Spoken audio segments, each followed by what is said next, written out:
Hello again, my name's Gabe Zolna. I post MVI 8725. No on Carson, and here's why, in his own words. That was posted about 24 hours ago. It said 292 views, 44 thumbs up, and 6 thumbs down.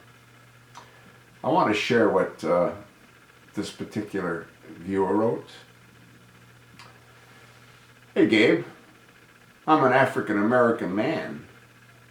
When I was in the military, I can't recall if I was ever discriminated against. But boy, when I got up and started working for a utility company in the South in the early 90s, it was just crazy.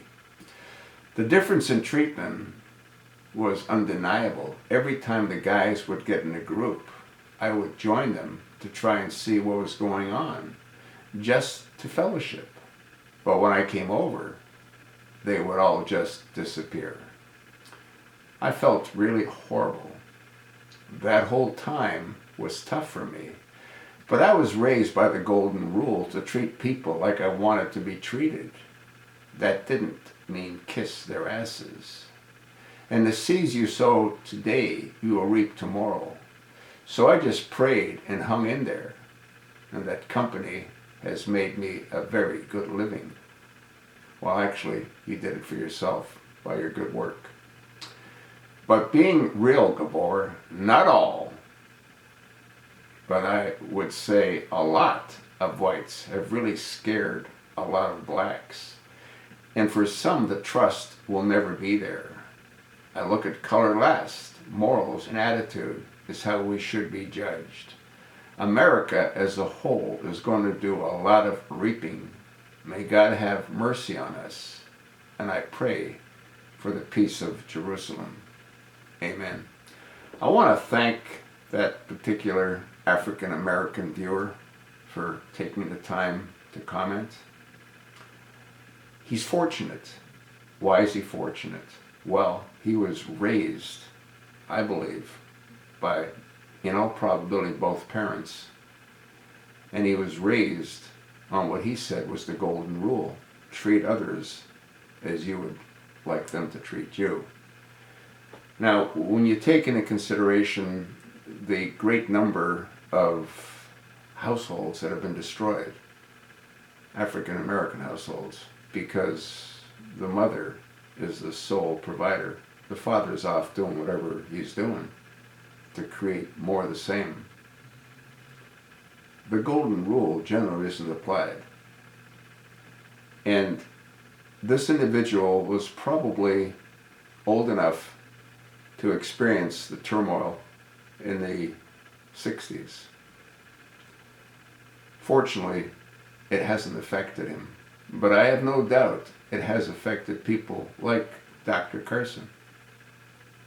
Otherwise, Dr. Carson wouldn't have said what he said, wouldn't have written what he wrote in his book in 1999. And he wouldn't have any kind of affiliation with having similar interests as does Al Sharpton, who we know is a racist bigot, reverse racist bigot. Once again, I want to thank my viewer for taking the time to write what he did. Another viewer wrote, "Thank you, Gabor. He hit the note. These people can't put it behind them. It's being dragged on, and it has made the whites unprotected and targets." Another viewer wrote, "I both agree and disagree with what Carson is saying. He says whites have no concept of the history of injustice and violence against blacks. He's delusional. Whites have had this pushed down their throats for 30 years to the point we are supposed to feel guilty for being white. Ever heard of white guilt? White privilege? Social justice warriors? All this stuff targets whites that are not even responsible for wrongs committed against the blacks. And nobody should be held accountable for what happened before they were born." I'm sort of inclined to agree. We would never have the chosen one in the Oval Office if it wasn't for two things: white guilt and fraudulent votes.